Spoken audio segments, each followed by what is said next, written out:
This is Infection, the survival podcast, recorded live on Tuesday, May the 10th, 2022, episode 382.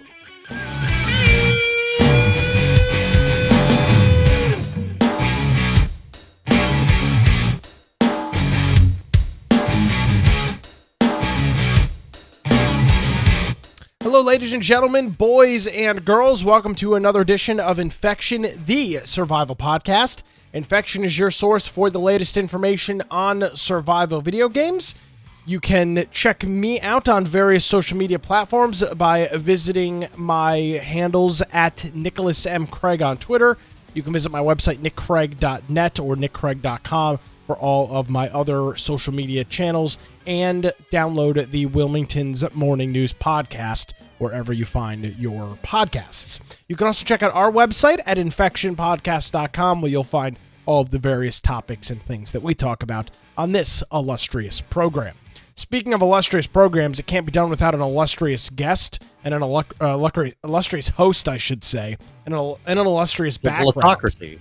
Yeah, Brian, what is this background that you're rocking here today? This is is this sort of Harry Potter RP? What's going on here? Yeah, this is that new Harry Potter game that they're getting. It looks great, and then on the Nintendo Unreal DS. Engine 5, it's beautiful. They upgraded the Unreal Engine 5 at the last minute. Yeah. It's going perfect.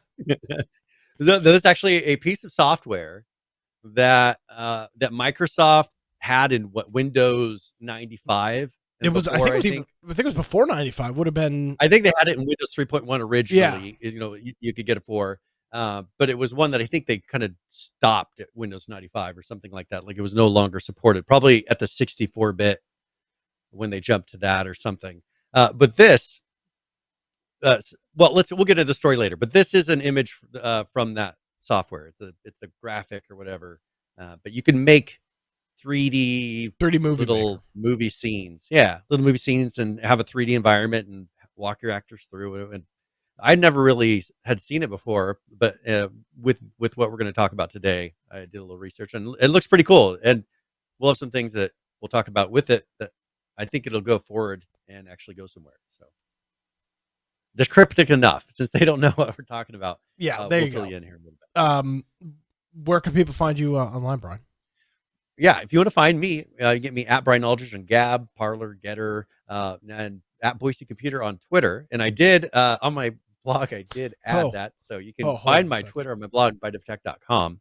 How many revisions of WordPress were you behind when you logged into your website? No, all my stuff updates automatically. Everything on my server updates on a regular basis nightly. Well, yeah. So there's Twitter. We got Twitter on there now. I still haven't tweeted anything. Yeah. 3 followers. Yeah. It's growing regularly. One a week. It's me, Jonesy, and Bob. I think are your 3 followers. I know. I try not to comment on anything because I don't want all the weird followers. Yeah, it's literally that's it. It's literally me, UGX5, and Jonesy. I'm trying to keep it clean right now, so I haven't commented. You're not trying to keep it clean. Your first comment was, "Wow, this place is a liberal cesspool." But that's my own little echo chamber, because if you're not following it, if nobody's following you yet, and I said it before, you like this, it doesn't go anywhere. Oh, dang it, I did. Darn it. Okay. I gotta stop doing that. No, I liked it. Why did you create a Twitter if you're not going to do anything with it? I use it as a newsreader. That's it. I like to curate news through it. That's all I care about. But you just created an account like 2 weeks ago. What do you mean you like to curate news through it? No, but that's what I used it for before. I used it just to read the news, because you could. Oh, yeah, that's what a lot of reporters, a lot of news outlets. Agreed. And you could get current news on a regular basis. That's what I liked about it. That's what I used it before. But when they started getting into politics, that's when I stepped out and just said no more. Now that looks like it's going to change as far as everything going forward, I'm willing to be a part of it again. What's the best thing? If I don't agree with something, we were talking about this in the pre-show, what's the best thing I can do? I can do an action that either makes it to where I don't give them money, or I can go vote somewhere and try to make some change. Well, I didn't like what they're doing, and so, I just make little changes. Yeah. All right. Perfect. All right. Anyways, let's go ahead and continue. If you want to go to our website, as Nick said, infectionpodcast.com. On there, we have our video forms of the podcast: Twitch, YouTube, BitChute, and DLive. We audio forms at the lower right-hand side. if you for whatever device you want to listen on, desktop or on a web-based, a lot of things you can do there. And then Discord, if you want to join our ARC servers. Got a lot of ARC servers going on, 10 in fact. Those are all going, and people are logged into those all the time. Also, we have a news channel. If you want to submit a topic that you think that we should be covering, maybe we missed something, or you want to give some input on something, just jump in the news channel and you can post those there. And just a lot of people hanging out, and you're more than welcome to do that. It's totally free. If you're going to listen to the podcast, though, I encourage you to go to the episode that we're going to be doing and just follow the show notes, because we've got a video, audio player in there, and we have links for all the topics that we discuss. So maybe there is a video that you want to see, but you're listening to the podcast. You can jump on there, play that video, and get caught up and be able to see what you were listening to. It's a big difference sometimes. Of course, if you want to support the show, we got the support option up top, or infectionpodcast.com/support. We got Prime Gaming subs, Humble Bundle, Subscribe Star. A lot of ways that you can do that all go towards hopefully another in-person convention. I swear it'll happen again, and won't be a big deal at that point. Yeah, hopefully at some point. All right. Well, we have got a lot to get into today, Brian. We've got a lot of news kind of all over the place. So let's start off with this, because this is a big story, and this is something that we've been following for quite some time. It's dealing with Epic, of course, their most popular game, Fortnite, and a relationship with probably an unsuspecting partner, that being Microsoft. Well, a new, I don't even know if you'd call it a partnership, but I guess for this bit of information, I will call it a partnership.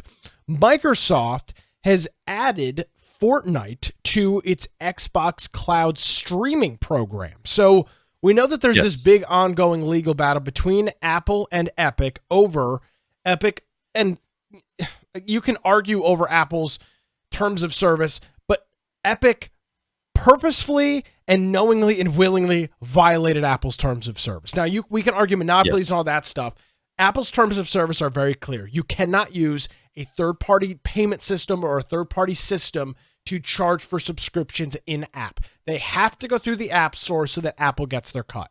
Fortnite was selling V-Bucks and other crap through their Epic account on the iPhone, which they're not allowed to do. They did it willingly, and they got slapped down. And they deserved it. I mean, they purposely broke the terms of service. They knew broke what the they terms were of doing. service. Exactly. Again, you can argue over the terms and all this other stuff. The point is, they knowingly broke the terms of service. So since then, Fortnite has not been on the iPhone. It has been unavailable for people to play on the iPhone.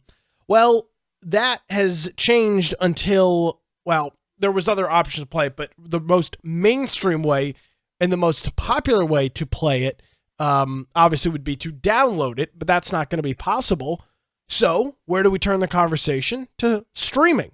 And now, due to a partnership between Microsoft and Epic, Fortnite, the Xbox version, the console version of Fortnite, is now playable for free through the Xbox Cloud gaming app. All you literally have to do is go to xbox.com/play, and you can stream Fortnite directly to your phone through this play service. Now, it is important to note that NVIDIA, help me, GeForce Now. Oh, the Shield? No, GeForce Now has had this, but of course it's the PC version of Fortnite. Yeah. And the idea of playing the PC version when you're dealing with people with keyboards and mouse, with your touch controls. Well, and that's the thing, is Xbox has optimized the controls, and they've made it where it actually works pretty well using a touchscreen. And a lot of these other ways that you would do this, the controls were pretty janky. Whether you're doing some sort of a streaming app from your computer, or the different ways that people were trying to stream to their phones, it seems like the controls were always an issue. And I think with this, someone could get a tablet and use the controller connected to their tablet and pretty much play like it's local, like it's a full machine. And I think that's where you're going to start seeing these things go. I think this is going to be the movement past. Let's bring in another topic, another article that actually segues perfectly for this, because at the Xbox Game Pass is going to be making a streaming puck. pretty much what we've been saying on the this show is super interesting. for a long time. The consoles are going. I feel like I've been saying this, but yelling it out like a the consoles are going. The consoles are going. The consoles are leaving, but they are. No, you're right. They are. I don't know if it might be in some later articles, but I came across one where PlayStation has I don't think I put it in the links, but way underperformed in console sales because of the hardware shortage. Well, what did we say a year ago, or at least? I think that they're going to make it to where they go to little devices that don't need a lot of hardware, and they'll stream them, very much like what the Chromecast and all that did originally. That's the direction all this is going. And because this is going to be cheaper, they're going to get near the same performance, because your average kid is worried about the ping anyways on their connection if they're doing Call of Duty or something that they think is fast paced. A lot of people have fast connections, and they're getting these to where you're not really even noticing the delay. That's how near perfect they've got it. And I don't, they're doing hardware tricks and all kinds of things to make that happen, but they're obtaining it, and it's getting playable. And I think this is the way of the future, to where it doesn't matter where you play. More, it's the controllers that you're willing to deal with, or the screen size that you're willing to deal with. Do you want to play on a tablet, or you can play on your TV with the puck? It's going to be like having an Xbox, but there's going to be no way to install anything. It's going to be a streaming only Xbox, which 2 years ago, I think people would have said, what? No way. Maybe 3 years ago. That's that. No way would I want that. I want to be able to install, but I think they're getting past that now, because not having the newest hardware, I feel like people are getting frustrated, and they want something different. They want to have access to RTX and what looks, because I assume it can display it to you in RTX, because you're just seeing an image of what the screen data looks stream. Like. So yeah, and so it should look like whatever the latest hardware that they want to provide you and the latest technology, and you don't have to sit there and keep buying hardware, because what happens with every single Xbox, the second that an Xbox comes out, it's already getting out of date, because when they come out something next year that maybe requires a certain chip or a certain piece of hardware, guess what? Your Xbox isn't getting it. It's stuck on that DirectX 12 whatever that they're putting in there, because there was a period of time where either your video card was DirectX 12 or it wasn't, and you weren't going to get those better graphics without it. Whatever that same thing is, for whether beyond this RTX and all these features we're seeing, there's going to be something else that they're going to put on. And guess what? Are you going to wait 5 years for them to put out another Xbox to get that feature, or 4 years? This puts that out the window. It's now whatever they want to put in their hardware, and whatever they consider the Xbox to be with their data centers, that's what the Xbox is. There's no limits, and there's no connection limits. You won't have to deal with ping between players, because they'll all be local, and they're just seeing a representation of their screen. I mean, I think it'll be better in the end, because you'll be able to do big worlds, and it won't matter how fast your Xbox is. As long as they can stream it to you at that fast, they can give you whatever they want. So I think this is definitely, they say it's coming in the next 12 months. So we should be seeing this hardware device put out by Microsoft in the next 12 months. I agree, and I'm very curious to see how this is all going to kind of work out. And I think, we might be able to argue over, well, is Microsoft really leading this and all of this other stuff? I think the clear answer is yes, that they are. Speaking of streaming, Brian, just for the hell of it, while you were talking there, I went ahead and installed or opened up the Microsoft little thing through the Xbox Cloud Play. And here it is streaming in from my phone. And it was literally as simple as going to the source and adding it as a bookmark. And you can see there's the Xbox control, so that's pretty neat. You can definitely tell that it's streaming just by looking at it, but you can see there's all of your little controls and everything. Yeah. And no more installs. I mean, it's just like movies. Most people don't even think about, the disc or how big is the file. they are streaming off of Netflix. They don't even really think about their bandwidth because most people have unlimited now. So it kind of opens up. I think this is great because it opens up the possibilities of what you can do, especially with online big open world games. No longer having to worry about cheaters too, because if you get it to where maybe you can be on a server where it's all people using this remote play, other than using an app that maybe does an aimbot based on AI visual detection, screen look or something like that. Yeah, and I actually have a demonstration of that later in the podcast that we'll be showing. But other than that, they're not going to be inspecting the process. They're not going to be injecting things. All they can do is react to the visuals that are coming up to them. They won't be able to look through walls and do a lot of those things. So I think it really levels the playing field. If this becomes really common, be on a server where it's all people on this type of a connection, so that we don't have to deal with people that are able to inject and then sit there and hack away. It's cool. I mean, obviously, I don't. It's fast. Obviously, I don't have a. No. Yeah, it's sitting at this screen because I didn't create a Fortnite because I didn't log in with my Fortnite account because I don't know what it is. But I just wonder what else is like. So this is available for me to play anything on here, right? Yeah, I think you need Game Pass Ultimate, which I don't. I have. That's what I have. Yeah, I have the Ultimate one. Yeah, so there's a whole bunch of stuff on here. Like the Hitman trilogy. Yeah, it looks like you need that too for. So maybe my Game Pass doesn't get me.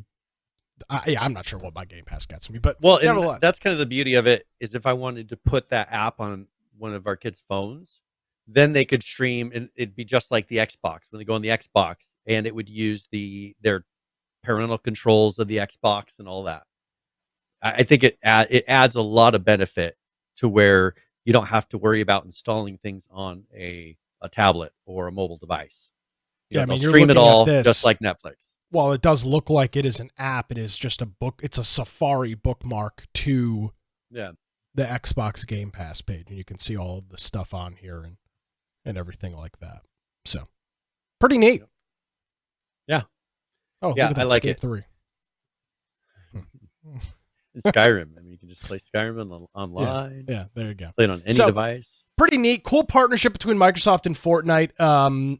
I'm surprised it took this long, and I'm going to maybe I'll buy Game Pass Ultimate for a couple of months and see how it goes. But, Brian, between that story, the story you just mentioned about them either coming out with a puck or built-in apps to smart TVs, especially more of the budget TVs. Yeah.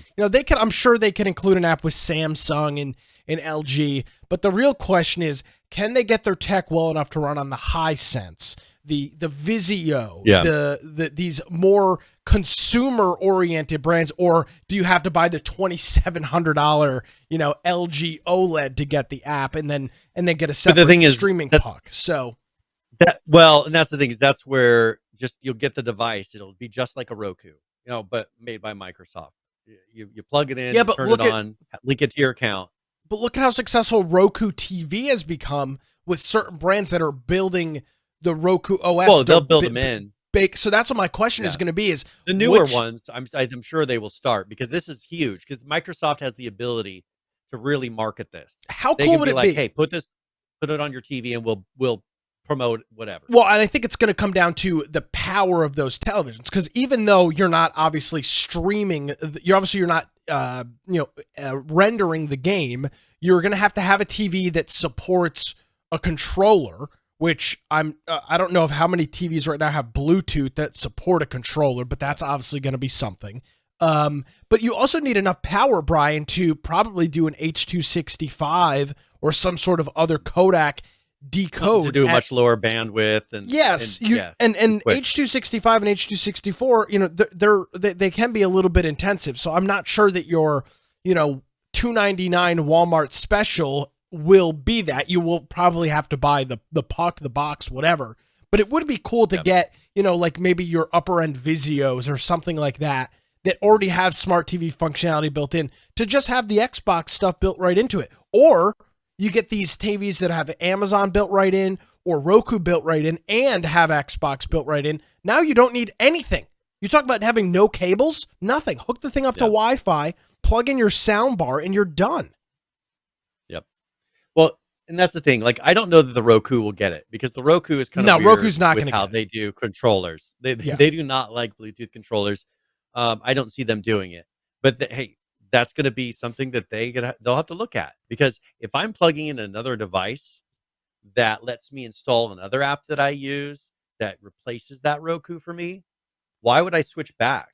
Because Microsoft is going to make it to where, if they give you a device, you can install the Game Pass, but you can also install Netflix, and you can also install Plex, you can also install whatever. If they can make that interface friendly enough, why would I need to go back to my Roku? That's going to be something they're going to miss out on if they continue to push against this online gaming, because they don't want their controllers to be, not used. And I don't know, I don't know why they're so adamant about it.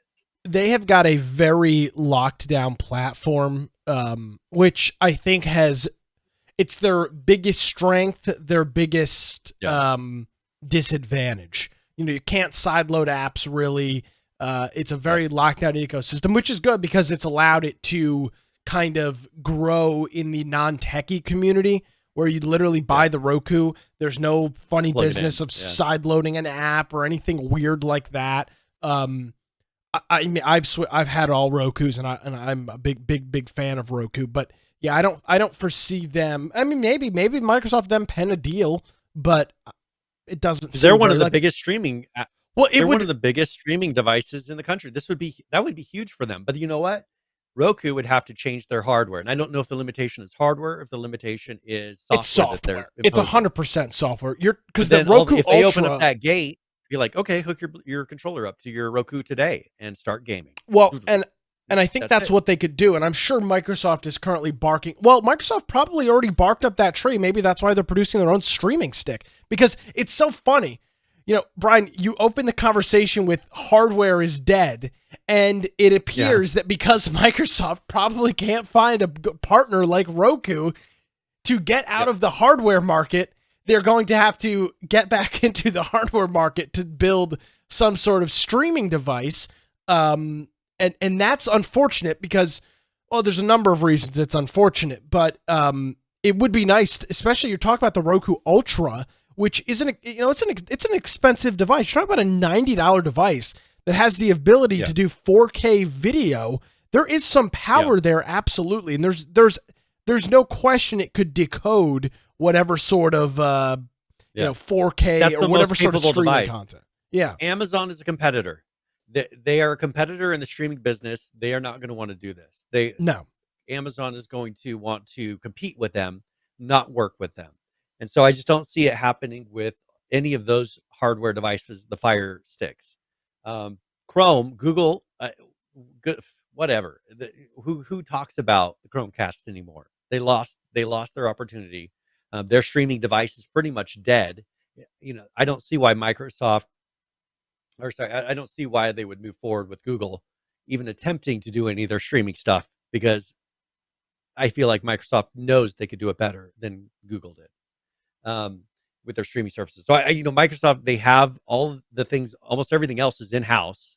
They have their own data centers. They've bought all of these companies. They have a lot of different games to showcase on this.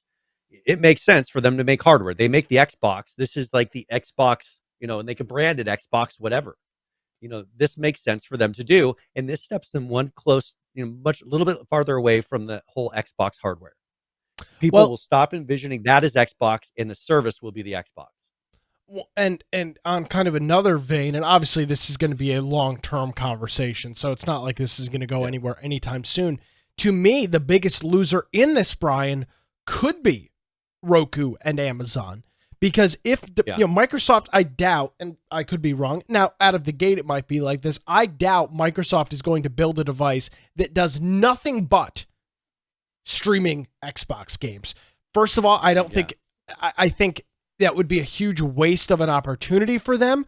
They will likely create some sort of either Roku or Amazon Fire equivalent and bake their streaming service right into it. And if that's the case, Brian, if it has Plex and Hulu and Netflix and all of these other services, I'll probably, on your main TV, you'll probably get one of those and get rid of your Roku, because why would you want a Roku and having to switch back and forth between different sources when you want to do this, that? Microsoft might very well be making their own equivalent to a streaming device. They've obviously got the technology and the resources to do it. So let the chips fall where they may. But I think Roku and Amazon could be big losers from this. Yep. And most people only run a few apps. They may have a bunch of apps on their streaming device, but you know what? They only use a couple. Netflix and Hulu or whatever it is that they use, 2-3 apps max. Your average user does not use 5, 6, 7 apps. So as long as it has those main apps for those people, why would they move? And I bet you the controller will be a lot more flexible. They'll probably have all kinds of controllers because it'll be Bluetooth that you can use to control that TV. That'll open up that whole market too, to having really cool Bluetooth controllers for your TV. Speaking of really cool Bluetooth controllers, Brian, we absolutely need to bring back this legend of a controller, the Xbox 360 Media Remote, Brian. This thing is the pinnacle of technology. Does it not only have 9 buttons, it's got a Windows Start key, the Xbox buttons, a D-pad for moving, start and rewind controls, DVD settings, the Xbox button, open and close. Brian, this is the pinnacle of remotes, and I will be very disappointed if I cannot get this to work with my new Xbox streaming stick. This thing probably will make it to where you can somehow use your old Xbox. This is a cool ass remote. They just need to put an IR blaster on it, and you can get any of these things. Any of these things will work. Yeah. Bring back the Xbox 360 Media Remote. Someday. Well, all right. An absurd example of a remote, by the way. Are you ready? Do you want to talk about the thing that we opened the show with? Sure. Yeah. We can touch on that background here. Yeah.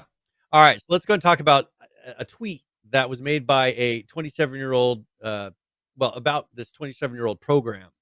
And 3D Movie Maker is one that was out, 1995, I think is when it released. 1995 is when it was released. And I guess there's still a group of people that play around and do a lot of stuff with this. Whatever, there's people doing all kinds of things. This guy decided that he would tweet one of the developers at Microsoft and tweet directly at Microsoft. And he said, "Hey, give me the source code to 3D Movie Maker. You released it in 1995, and I want to expand and extend it. My DMs are open. I'll help you open source it." And then he goes through and starts talking about it in sub tweets, talking about how the things that he's done and the people, what the people are using it for. And at the very end, you see a response from one of the developers, and he pretty much says that they've open sourced it, and it was done 7 days ago. So it's now on GitHub. And the big thing about this is that this version doesn't compile, but what people will do is they can go and fork this project and then fix it. They can. Why does this version libraries? There's some library that's missing, right? It's like a 3D library, right? Yeah, there might be one that's not open source. I think there is something that isn't open source that they couldn't include, that wasn't for them to be able to open source. So that's not included. But I'm sure that something will be done quickly. People will be working on this, and they'll make a version that does work. And who knows? I'm sure they'll upgrade it. I'm sure there will be a version that's exactly how it was. Hold on. It was you. Well, let's see. Where is this? Hold on. Look, it's you.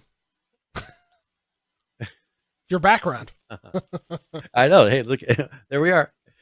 So this I thought was very interesting, because this is kind of Microsoft's new approach to things. Before, they were so anti-Linux. They wanted to compete with Linux. Well, why would you want to compete against an open source? And that's what they've kind of opened up to, with going with something other than their Internet Explorer. They went and pretty much became Chromium with their Edge browser. They've installed where you can have Linux integrated into your Microsoft Windows machine. At the command line, you can run Linux commands. they've really opened up to Linux or open source in the last 10 years. And so this really shows their dedication to this. And it would be nice with some of these old programs. My wife said, well, why not, Paint or, your Notepad program? Why not open source those things so people can go and make plugins and add-ons and do cool things with those programs? And Microsoft doesn't have to do all that in-house. I think the operating system should be integrating and really trying to take advantages of as much open source as possible, because look at all the open source resources that are out there that people can freely install. And if you don't view those as competition, just like Ubuntu and all that, they try to make it as easy as possible to install whatever you want. Go here, install this, install that. That I think if Microsoft, that continues to go this way, and they're using their store and having a lot of the free things you can, but start integrating more open source so that you view the Windows machine as having just as many capabilities as Linux. That's how you compete against Linux, is make it so people can run Linux in Windows. Don't make them leave. Everybody loves to give Microsoft a lot of crap, and some of it is rightly deserved. Absolutely, no question about it. But it really is interesting to see over the past couple of decades, well, not the past couple of decades, the last decade, and you might even be able to hyper-focus to the last 5 years, that this is not the same company that a lot of people have that had their gripes with back in the mid 2000s, in the 90s. This is a different company now. The fact that they've, as you mentioned, you highlighted all of the different things they've done with open source. They bought GitHub, for Christ's sakes. All of the different software that they've made available over the last little bit, and just some of the other things that they're doing. Microsoft just seems to really be placing themselves as a, I don't even know what you call it, Brian. They just seem to be putting themselves in a really good position in so many different markets. Rather there than you go. An ally, right? Well, they're an ally. An ally to the community, and that's the ally to the open source community. And that's how a good guy Microsoft, Brian. Yeah, they're making themselves look like the good guy when a lot of companies are choosing to be polarizing. They're choosing to take a stake that 50% of America is going to be against. And Microsoft, I think, is saying, well, why would we do that? They're trying to stay out of the politics when a lot of other companies aren't. And it's working very well for them. And they're doing things that they view as right. You know how Google used to say, don't be evil? Wasn't that Google? That wasn't Apple, right? It was Google that said, don't be evil. Well, Microsoft is living that. When people viewed them as evil, as you said, years ago, and viewed them as kind of what was holding back computing because Windows was so closed and everything had to be Windows. And they realized their limitations, I think, at one point, and said, you're right. Why don't we open this thing up and make it to where we're not the thing that's bottlenecking everything? And that's what I feel like they've been doing. They've been like, let's stop being the bottleneck and let's help. And they've started giving to Linux, giving code to Linux and doing submits and all that. They have started doing a lot. And I think they did it in the right way, rather than have it just be dollar signs. Oh, we donated to the Linux Society, or, whatever. They instead started putting their money and their work where their mouth was, and started giving to the community with work. And that's what the open source community wants. They don't want money. They want you to give them code. That's what they like. Yeah. No, couldn't agree more. I think it's very interesting to watch, and maybe this software will make its way into more of a public light, and maybe we'll see what comes of the. I'm sure somebody will make it so that it can render 4K footage or 8K footage or something like that. So there's That's a lot what I of love other about open source. Let people do it. Absolutely. There's a lot of other Microsoft news, Brian. I don't know how much deeper we want to go into it. No, I think that covers it. We can. Yeah, there's some stuff with Activision, Blizzard, and whatnot. I'm not necessarily sure. We can come back to some of that stuff probably at a later time. But I do want to mention this because a nearly 2 decades long relationship is officially over. After EA has officially announced that it is ending its relationship with FIFA. It's over. They made it official today.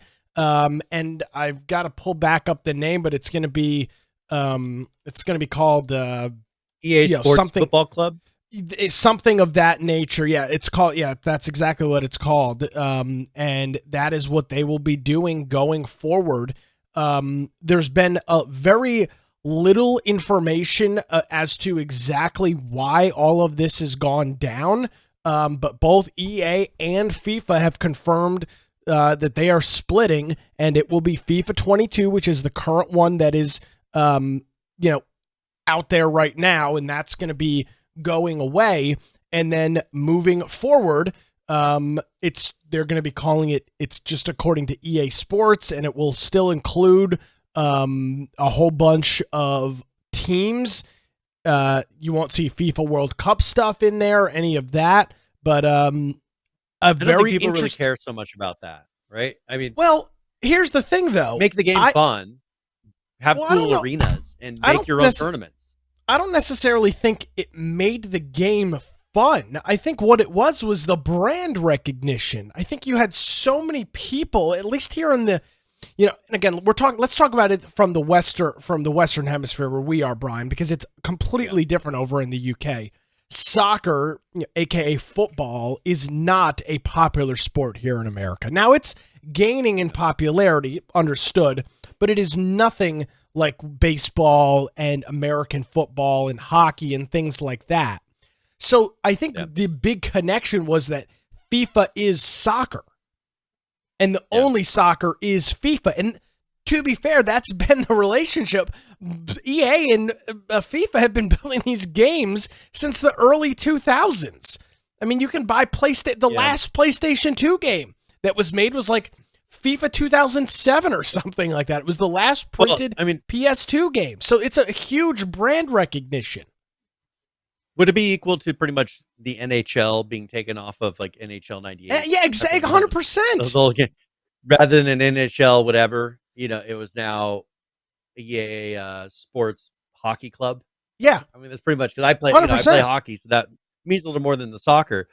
But I don't, as long as you make the game where it has all the teams, how are you going to how have they gotten around this with licensing? Because I know if you separate it from NHL, all of those team names are under the NHL, right? How do you do this? Do you make fake teams that kind of represent and are close, similar colors to, just to skirt the whole copyright and licensing lines? Make logos that kind of look, silly with that name, whatever. I mean, they could get away with it. Well, but will people want to play it if it's that drastically different? Well, they're not going to get away with it, and I'll tell you why. Because now FIFA is apparently in the business and now working and trying to come up with a partnership with a different studio to publish their own FIFA game. So now, a market that has not had competition, FIFA has been the only soccer game that has been available. At least there's like that other like Football Manager. I don't know if that's an actual game or if it's literally a manager game. I think it was a manager game. I've not played it. But I've not played it either. But with this being the case, you'd literally be looking at two potentially, AAA style soccer games. So this is going to be very interesting to watch. And again, why did this happen? There doesn't appear to be any, nobody's attacking one another. Everybody seems to be kind of cool with it. It's just very odd. Money. It must have been licensing. Because the licensing fees that they were paying just for the FIFA brand, for them providing nothing else than the name, was huge. It was like a huge, I don't remember if it was like 60% of the total, like they were paying them, but it was something silly. And so that was, from what I remember when this started, that's what I remember hearing, was it was all about the licensing fees. Now, having the two as competition, I think that's great, because it's now going to make them not stagnate. Because what's happened with FIFA over the years, it's been the same game with a little bit better graphics every year, and it's the same thing over and over again. At least with most of those sports games, that's what they end up doing, is getting it to where it's pretty much the same game, slightly changed, a little bit better graphics with the new people, new rosters, a new roster. And I think now that's going to be to where, okay, well, you're going to have to provide more than just the same game, because guess what? If your competition comes out with this new feature that's really cool, it makes people, they're going to go play that one rather than a reskin of the previous year. Let me ask you this. FIFA obviously now searching around for a new partner.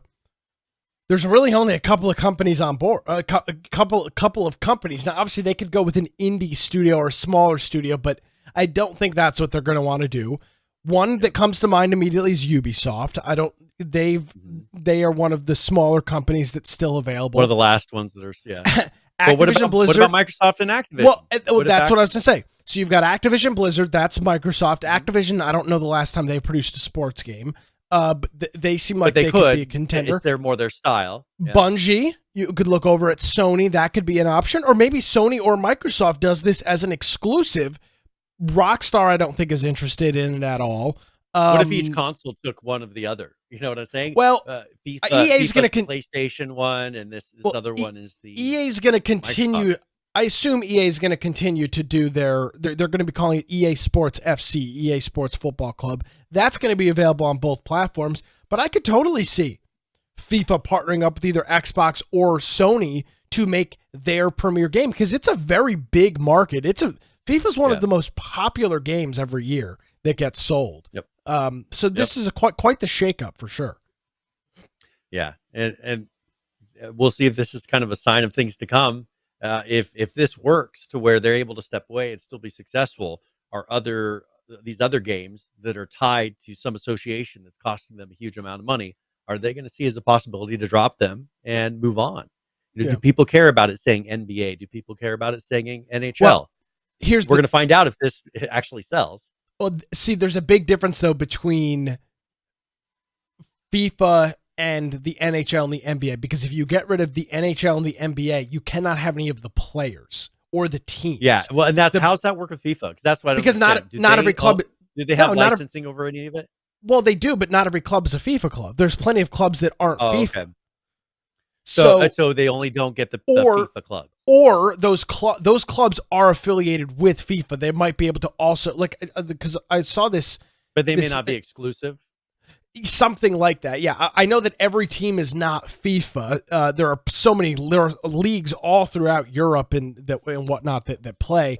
That's not the case with the NHL, the NBA, or MLB. I mean, if you got rid of MLB baseball, of them like that, that's why I was wondering, like, how in the world could they split like this and have it be anything of the same game? So if they can keep a lot of those player relationships and team relationships, people might be able to go on and not really realize that the FIFA, whatever the FIFA teams are different. There's something else there that maybe makes people be like, oh yeah, that's like, football team. Oh, that's represent the Green Bay Packers. Yeah, well, so here's an example. This is just from this article. Here's Liverpool. They put out a tweet. We're in the club, EA Football Club. Manchester City, they've posted that they're in it. So you can already see some clubs are already posting, and obviously Liverpool and Manchester City are large teams that are going to be in this. So you can see a little bit there, kind of how that's working out. But yeah, this is not the relationship that you think would kind of go away. Yeah, but it has. Yeah, that'll be a test, because I don't know if there's any other sports in the gaming, the real sport gaming world that has that kind of a licensing relationship. And I don't know if any others will be able to step away, because it seems like the others are tied so tightly into that brand, the NHL, NBA, NFL. I don't think they can do anything outside of it. So I don't know if we'll see anything else branch. I don't think we will. See if it works for this. Yeah. Hey, we talked a little bit earlier about the what was an aimbot. How would someone still be able to cheat if they're doing game streaming? There's a roboticist that built a hardware aimbot, and they say it outperforms the pros. Now this is a device where it's actually moving a mouse, not doing any of it with software. There's a little video. I don't know if you want to play that. Yeah, here really quick, and you can see this in action. Okay. Yeah, it's tracking the blue dots. Yeah. This is not complicated. No. And so but if you look at the device, you can see the little thing. 4 little servos. Yeah. Yeah, it's moving it around, and fairly accurate. people were giving suggestions of changes he can make, design changes that they could make to have something that goes faster, is a little more responsive. And I will notice this does not appear to be clicking. This is just hovering over because it's not actuating the clicker. At least I don't see it's not pushing anything down. Is it not? I wonder if because you can tap into that button, and he might be using a little switch to do it. No, it's just the sound of the game.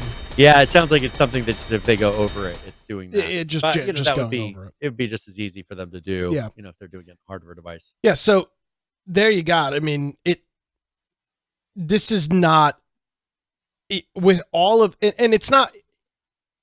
It's AI, but it's almost not really AI. I mean, it's literal. It's literally in this case, it's a black background and the computer identifying a blue circle and knowing where that's basic AI. And that's the thing, to the point where it'll recognize running characters in a video game. That's way different from all types of angles and scenarios. Yeah, because I've worked with some of the AWS AI technology and done some training of their various tools for that, and getting it to recognize static images alone can be difficult. And I didn't do any of the video ones. I think they have video things available that you can train as well. But doing this, I guess the one thing that would work for you is you'd have to be part of some group that's sitting here and training these things. That's, putting in a lot of hours to train what is you could just have people recording video gameplay and having it recognize what is a character that you want to detect and shoot. There would be a lot of training that goes into this beyond just the physical moving of the mouse, because that's really not what it's about, because you can imitate that just as easily without having any servos and not using a real mouse. You could virtually make those things move inside of the mouse, because that's all you're really doing anyways. You just turn the little roller ball rather than doing that, and you have the exact same thing, but it can go as fast as you want. It's an interesting idea, but you can tell they're definitely not making something that they're going to view as usable. They're doing it more as a showpiece. Well, and I think this is with software. You could do this with software, but I think there's a couple of reasons that you're starting to see this. One of them, of course, is what's going on now with cloud streaming and cloud gaming, the ability to run an executable file and do some of these things on host like you were previously able to do are no longer going to be available. When you're streaming games. So you can kind of see what he's doing here. It's object tracking with color identification. Again, the goal for me is not to minimize this, because I couldn't even be able to begin understanding how all of this works in doing this.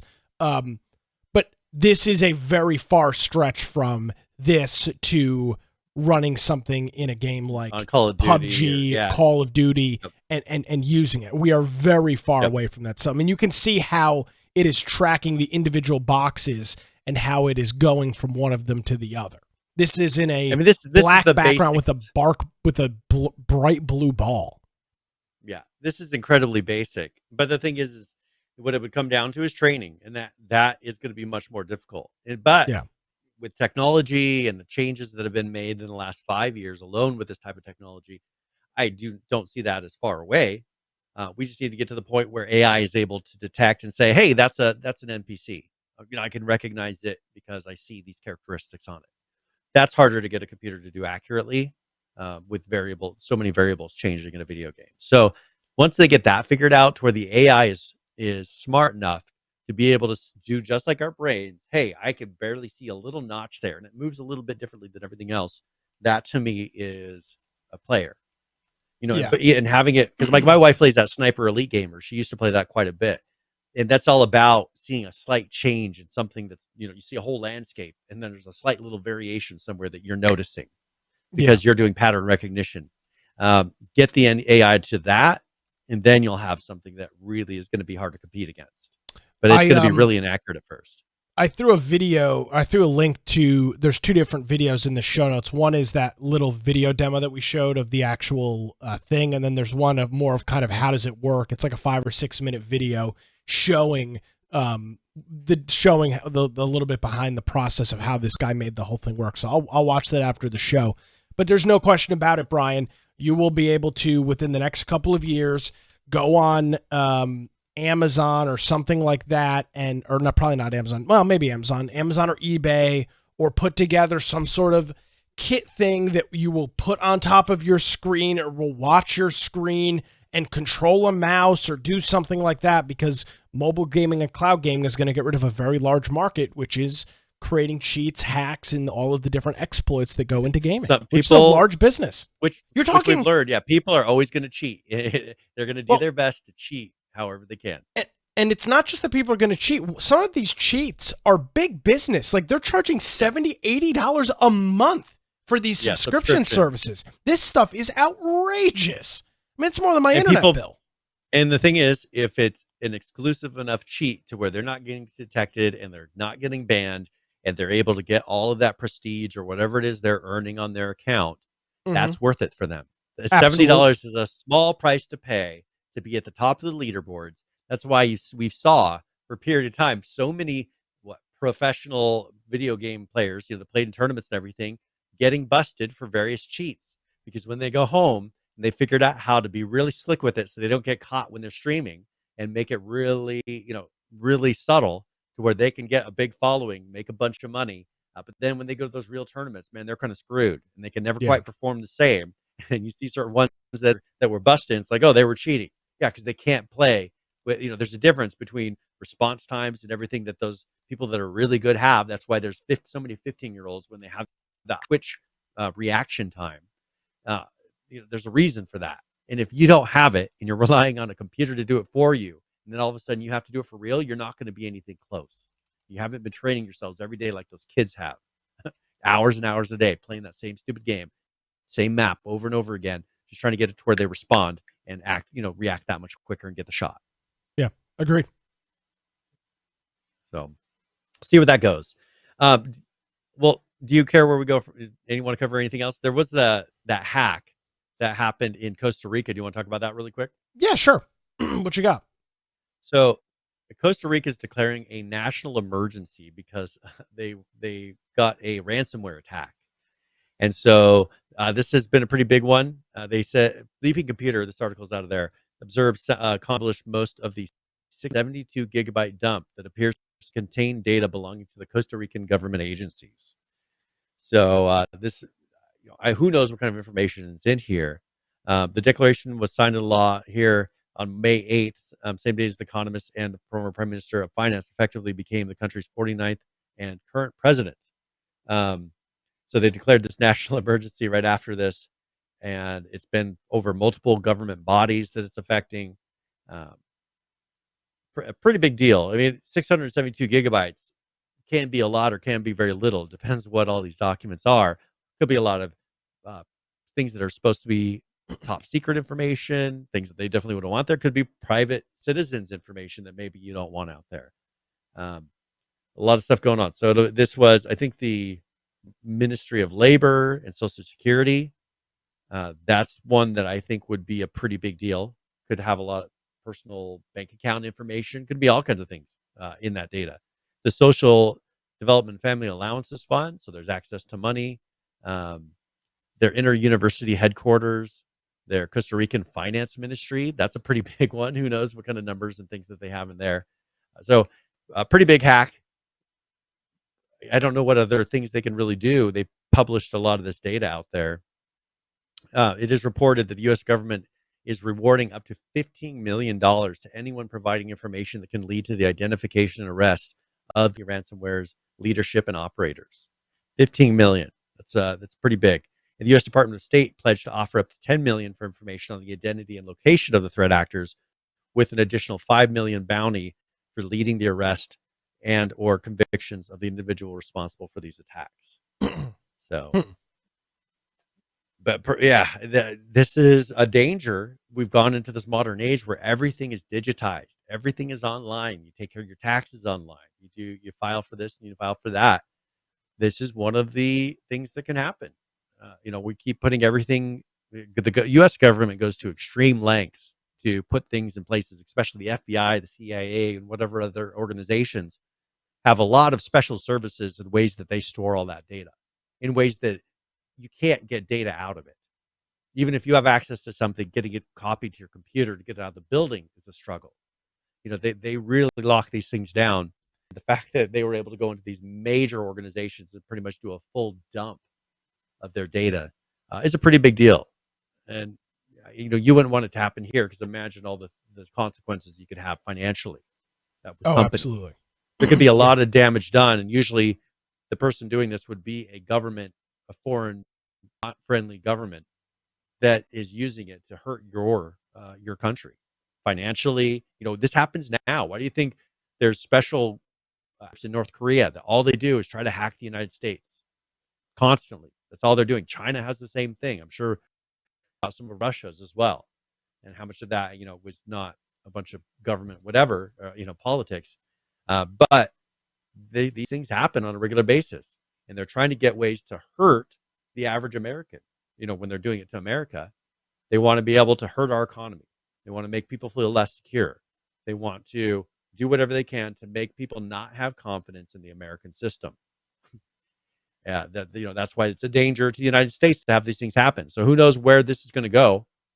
Were they doing it just for money?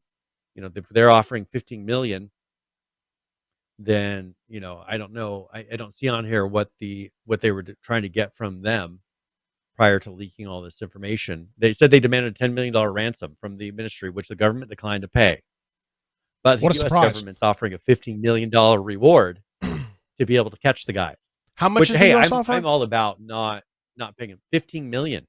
They asked the hold on a second. That government for 10 million. Hold on. The U.S. government, who I just heard from the president today, talked about inflation and talked about how tough U.S. individuals are having right now. You're telling me that the U.S. government is offering anybody $15 million to information that deals to a hacking thing that happened in Costa Rica? Yes. I guess just add that to the $40 billion we seem to be sending to Ukraine on a daily basis. So I guess I know. Doesn't matter that you can't afford gas in your car as long as we catch the Costa Rican hackers. What a bunch of bullshit. It sounds a lot like what my wife said earlier. She's like, we're sending all this money overseas, yet, we have a lot of things we could be helping to ease here for Americans. Yeah, it is very interesting when you break it down like that. I watched a lot of that today. So yeah, very interesting stuff. Mm-hmm. All right. Was there anything else you want to cover? I mean, we got a lot of other stuff on here, but no, I think we're good. Really. All right, cool. Well, hey, if you want to find me, you can find me at Brian Aldridge or Gab Parlor. And if you want Twitter, at Boise Computer. Of course, you can go to my blog, biteoftech.com, and there's different ways that you can contact me or find my social media right there. If you want to go to our website, infectionpodcast.com, first I encourage you to go to our Discord. That's the place where we got 10 ARC servers, a lot of ways that you can contact people, hang out. We got our politics channel. We've got a news channel. If there's something you think we should be covering on the show, put it in there and we'll talk about it. And we've got, if you want to contact us directly for questions, that's the perfect way to do it. If you want to watch the video form of the podcast, you can do that through Twitch, YouTube, BitChute, and DLive. And then the audio forms are all at the lower right-hand side for whatever device. A lot of different ways to listen and services down there. But those are all after the fact. You cannot listen to those live. So if you're going to be after the fact, you can follow along in the show notes because those will be posted as well. Those have links to all the various articles, videos, everything that we covered during our live show. We'll have a link to it in the show notes page. So if you're doing that, that really helps to, I think, add to it, especially for people that can't see some of the videos, because some of the things that we show, you really need a video for that. If you want to support the show, there's the option up top in the menu or infectionpodcast.com/support, where Prime Gaming subs and everything else has really helped to pretty much have to where you have the funds to go to a gaming convention as soon as one is ready to accept people. Absolutely. And we patiently await a time where that is feasible. Brian, as always, thank you very much, my friend. Greatly appreciated. A quick programming note. Sure. We will be live next Monday. So looking at your calendar, not that it matters for our live audience here, looking at our calendar, that'll be next Monday, the 16th, is when we will be live. So that'll be 5/16, same place. We'll still be live at 7 o'clock, and you can check that out over on our live channel, infectionpodcast.com/live for that, and you can check out our live broadcast on a Monday. So maybe you're a after the podcast listener and you can't catch it on Tuesdays. Well, you'll have the opportunity to do it on a Monday. So, Brian, thank you very much. We'll have a nice week, and we'll see you next Monday. See you soon. All righty. Thank you very much, Brian. As always, we appreciate that. And, of course, appreciate you checking in here to another episode of Infection. If you want to check me out on various social media platforms, you can visit my websites, nickcraig.com or nickcraig.net. If you missed any portion of this illustrious program, you can head on over to our website. It's infectionpodcast.com. Thank you so much for joining us, everybody. Have a great week. We'll see you next Monday.